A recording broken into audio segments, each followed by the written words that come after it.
Hey guys, I'm back. I'm sorry if you can hear that beeping sound. I'm recording this because I am ready to go to bed as soon as I get out the shower when I get home.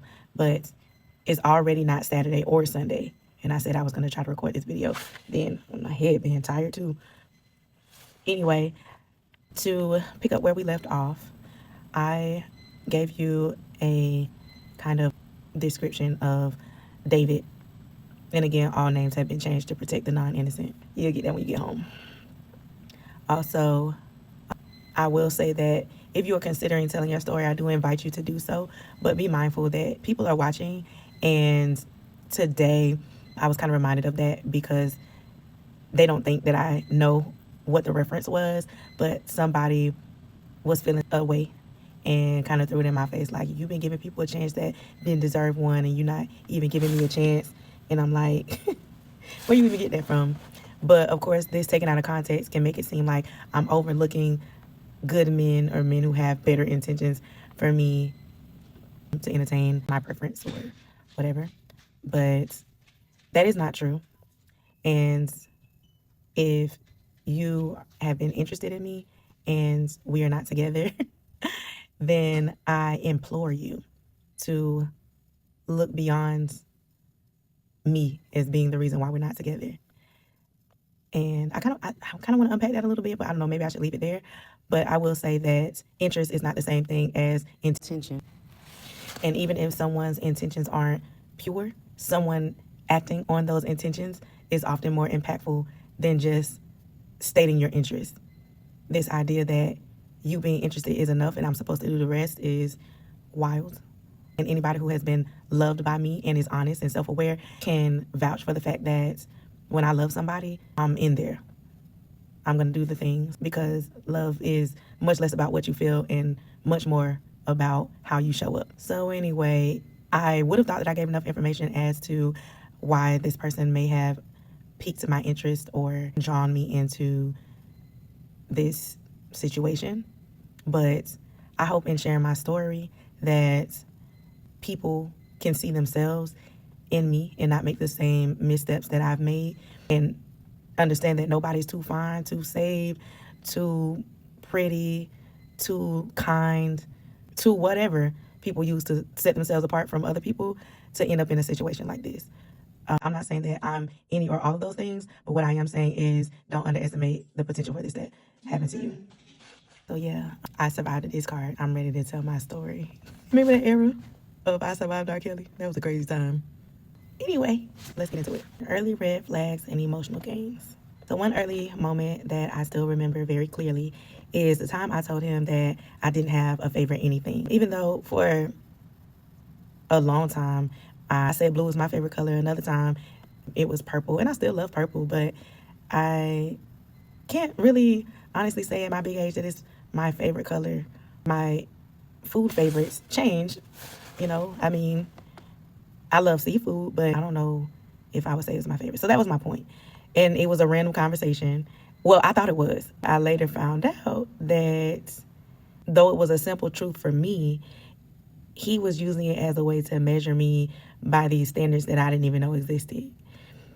So when I told him that, he said it meant our feelings weren't mutual, and that while I was his best friend and his favorite person to talk to, he wasn't mine. And that didn't even make sense to me because we would talk for hours, like almost every day, sometimes 3 or 4 hours at a time.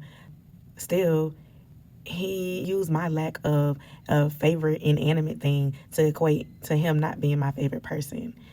And this in turn planted seeds of doubt and confusion that lingered throughout our conversations and interactions. So from time to time, he would bring it up. And it was like, sometimes it would be kind of jokingly, but you know how you feel like something ain't really a joke? He's really good at that, like making jokes that ain't jokes or using suggestive commentary to kind of nudge at whatever his point is. Being who I am, I will always kind of cringe because that's clearly not what I meant. Oh my God. Oh my God. Oh my God. Oh my God. Oh. David promised to be everything the man who previously dismissed, discarded, disregarded, and in some cases disrespected, demeaned, any other D word you could think of in general, whatever they weren't man enough to be to me, that's who he promised to be. And so I quickly leaned into how into me he seemed to be. He told me I inspired and motivated him, and he seemingly saw me with the right balance of depth and superficiality, the kind that leads to both passion and permanence.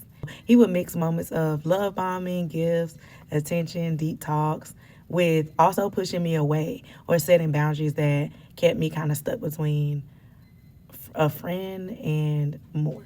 It started off like a courtship of sorts. It shifted to downplaying the connection, or not downplaying the connection, because he would still be like, oh, you my best friend. And then he wanted me to take on the role of being, let's just say he invited me into his family. it just was a place that kind of felt like close, but I'm good enough to be in your life in this big capacity, but not enough just in general to be in a full-on relationship. And there are other people that played into the dynamic. We'll get into that later. I told y'all when I got home I was going to be ready to shut it down. Get unready with me.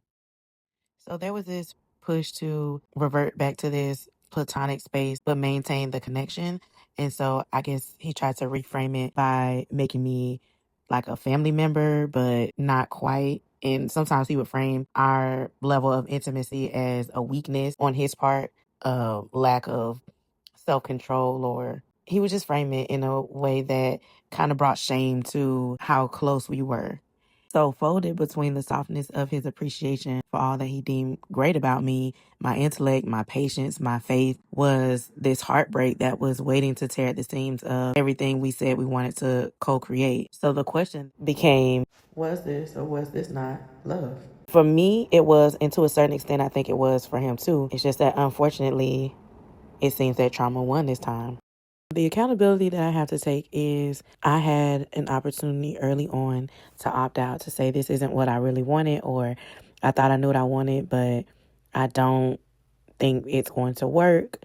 And instead, I decided to try it his way, because at this point, I had already become invested in where we were going and, as I said, what we could possibly co-create just as human beings, not necessarily even as romantic partners. Y'all, this man had me really just excited about getting to experience the wholeness of a person. I had kind of given up on the idea that men were even interested in courtship.